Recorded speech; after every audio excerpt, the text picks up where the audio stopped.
இந்த 2 ஆண்டுகள் உங்களுக்கு குரு பலமும் இல்லை, சனி பலமும் இல்லை. ரொம்ப எச்சரிக்கையாக இருங்க, கவனத்தோடு இருங்க. அதனால் உங்களுக்கு நல்ல மாற்றங்கள் வேணும் அப்படின்னா சொந்த ஊரை விட்டு வெளியூர், வெளிநாடு அல்லது பணம் போடாமல் புரோக்கரேஜ் தொழில்கள் இதெல்லாம் நீங்கள் பண்ணீங்க அப்படின்னா கண்டிப்பாக சோதனைகள்லேருந்து கண்டிப்பாக மீண்டுருவீங்க.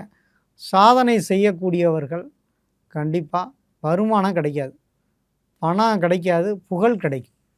அப்போ சிம்மத்துக்கு ஒரு யோகம் என்னன்னா, இப்போ சனியால் உங்களுக்கு புகழ் நிச்சயம் உண்டு.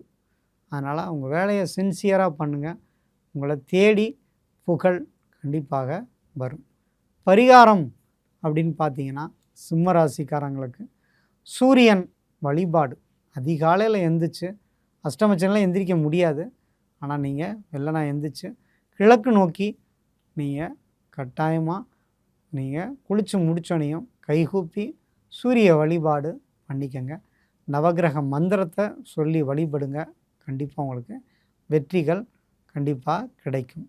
அதே நேரத்தில் குரு ஸ்தலம், உங்களுக்கு குரு புத்தி நடக்குது, குரு திசை நடக்குது, குரு சார்ந்த உங்களுக்கு கிரகங்கள் குரு பார்வையால் இருக்கக்கூடிய உங்கள் திசா புத்திகள் நடந்தால் நீங்கள் ஒரு முறை ஆலங்குடி போயிட்டு வாங்க.